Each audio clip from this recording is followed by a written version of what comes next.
Alors donc, la matrice est diagonalisable si et seulement si elle admet trois valeurs propres. Donc on va supposer que ces trois valeurs propres, je pense que dans l'esprit, c'est 2 à 2 distinctes.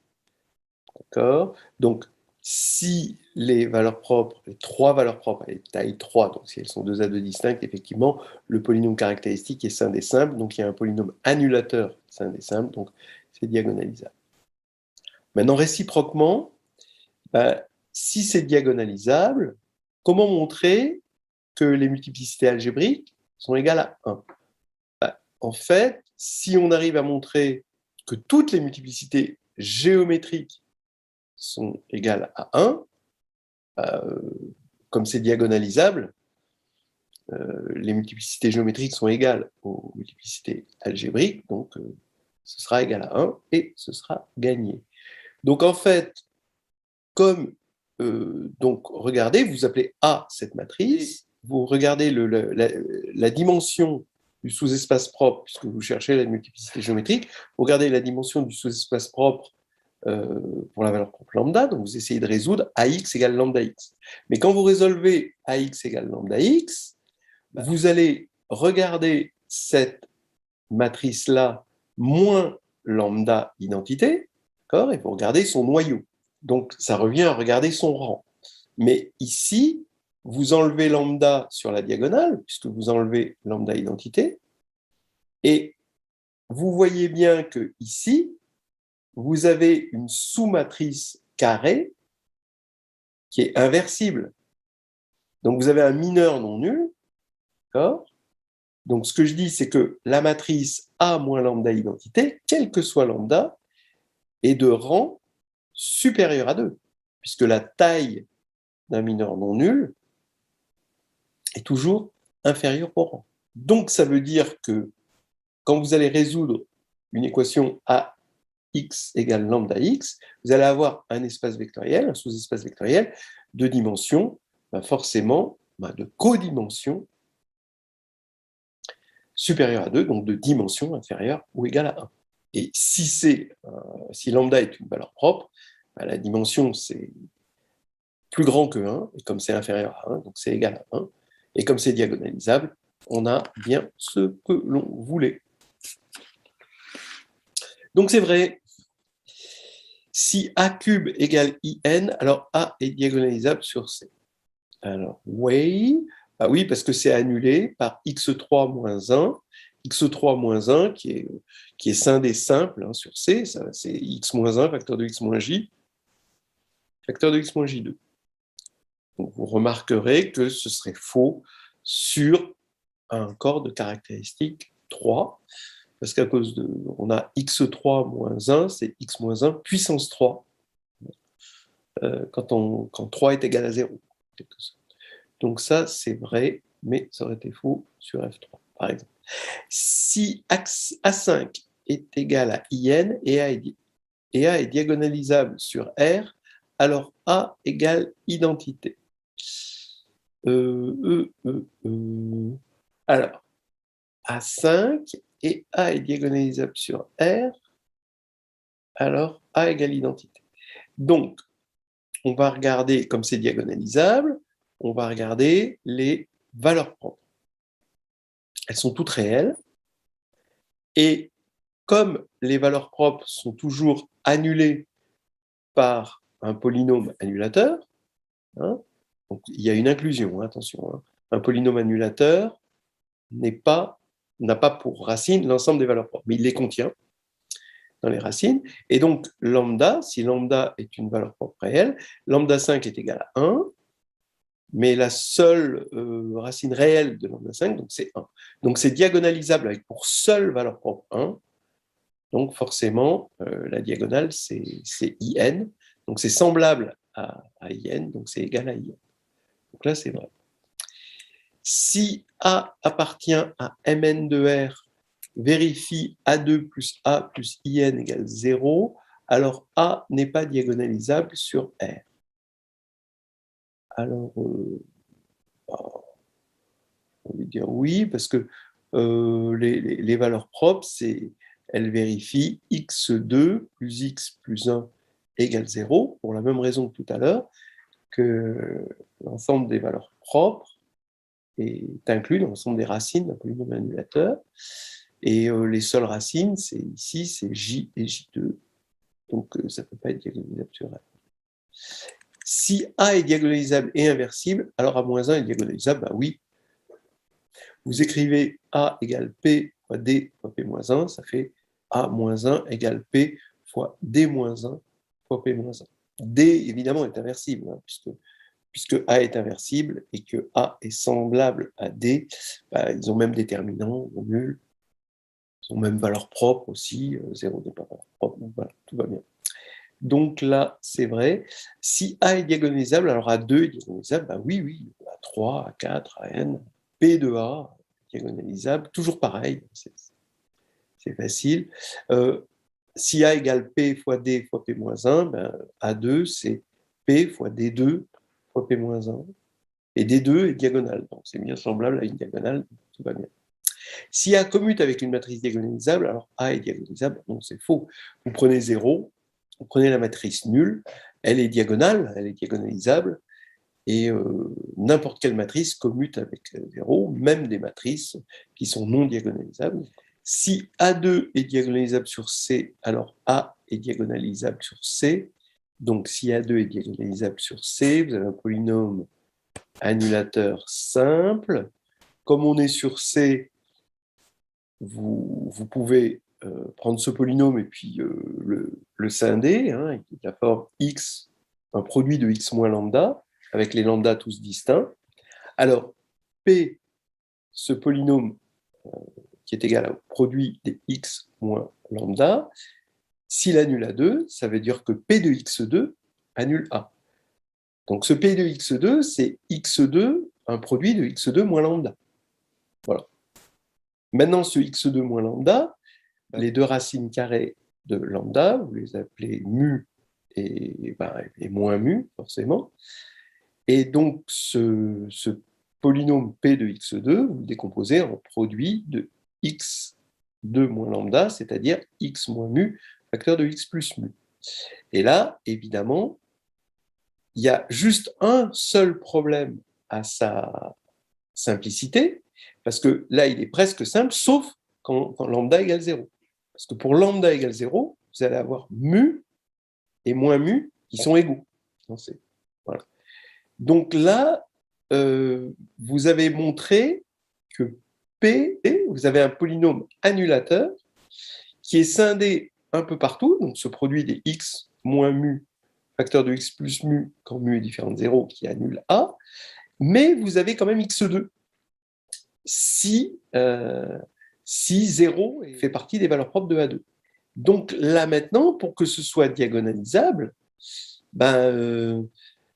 il faut que, donc, quand on va appliquer le lemme des noyaux, on va avoir dans le lemme des noyaux au polynôme annulateur P, on va avoir ker de A2 dans la décomposition du lemme des noyaux. Mais si ker de A2 est égal à ker de A, alors on a gagné, c'est-à-dire on retrouve un sous-espace propre, et donc E se décompose en sous-espace propre. Et réciproquement, si A est diagonalisable sur C, c'est évident, hein, le noyau de A, hein, vous diagonalisez, hein, vous diagonalisez D, le noyau de A est égal au noyau de A2 si et seulement si le noyau de D est égal au noyau de D2, quand D, c'est la forme diagonale de A. Hein, d'accord, vous ramenez en fait à l'endomorphisme. Hein, vous regardez ker de U est égal à ker de U2. C'est ça que vous vous posez comme question. Donc maintenant, vous pouvez le regarder dans n'importe quelle base, et entre autres, comme A est diagonalisable, vous pouvez le regarder dans la base de diagonalisabilité.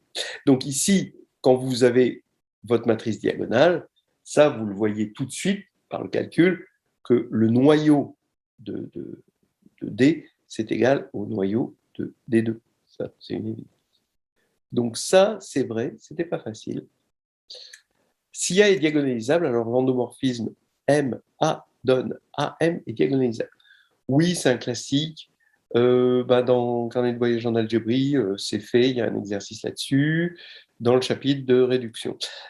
Si A est diagonalisable, alors pourquoi c'est diagonalisable? Parce que, en fait, l'histoire, elle commence par dire A est diagonalisable, donc il est annulé par un polynôme sein des simples.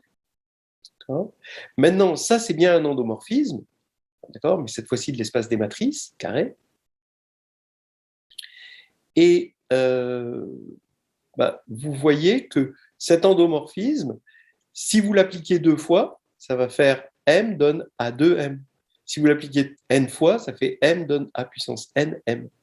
Et par combinaison linéaire, si vous appelez phi cet endomorphisme, phi indice A, on va dire, et ben vous avez P, pour tout polynôme, P de phi indice A égale phi de P de A. C'est-à-dire quand vous allez faire phi de